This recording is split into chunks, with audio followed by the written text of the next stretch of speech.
ABN Marathi news मध्ये आपल्या सर्वांचं स्वागत आहे। ताज्या बातम्यांसाठी एबीएन मराठी न्यूजला छज्जी रवटी चवळी काही चांगभलं म्हणत शेतकऱ्यांनी केलं येळ आमुष्याचं पूजन।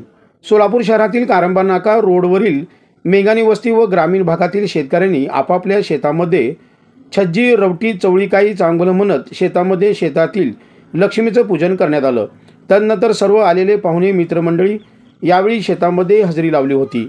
यावेळी सोमनाथ मेघाने, कैलास मेघाने, प्रकाश मेघाने, किरण मेघाने, गीता मेघाने, वर्षा मेघाने, अश्विनी मेघाने, सुजाता मेघाने, तृप्ती हब्बू, बबिता धुम्मा, रेखा मेघाने आदी मित्रमंडळी उपस्थित होते।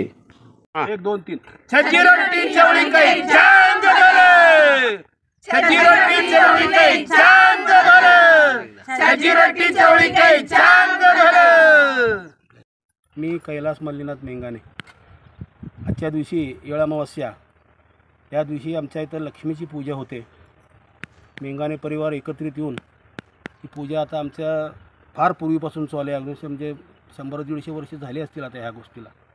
अगोदरपासून माझे पणजोबा, आजोबा, माझे वाडवडील, माझे मोठे काका लोकांपासून ही पूजा चालली तिला आम्ही एकत्रच पूजा करतो। एकत्रच पूजा एकत्रच आमचं वनभोजन होत असते। याच्या दिवशीचा नैवेद्याचा देवीचा नैवेद्याचा म्हणले तर गव्हाची खीर असते, ज्वारी आणि बाजरीचे उकडलेले असे उंडे असतात आणि त्यानंतर भज्जी म्हणतो, म्हणजे आपण ज्याला गरगट्टा म्हणतो, भज्जीमध्ये फार प्रकार असतात। पालक असते, चुका असते, चंदन बटवा म्हणून असते, पेरू असते, वांगा असते, घेवडा असते, बोरं असते। हे सगळे प्रकार एकत्रित करून ते भज्जी म्हणून तयार केलं जाते। त्यानंतर रोडगं म्हणून असतं आजच्या दिवशी। ते रोडगं आमच्या घरातला छोटा मुलगा पाठीवर घेऊन देवीला साष्टांग घालतो 5 वेळा। ते रोडगाचं नैवेद्य ते देवीला वाहण्यात येतं।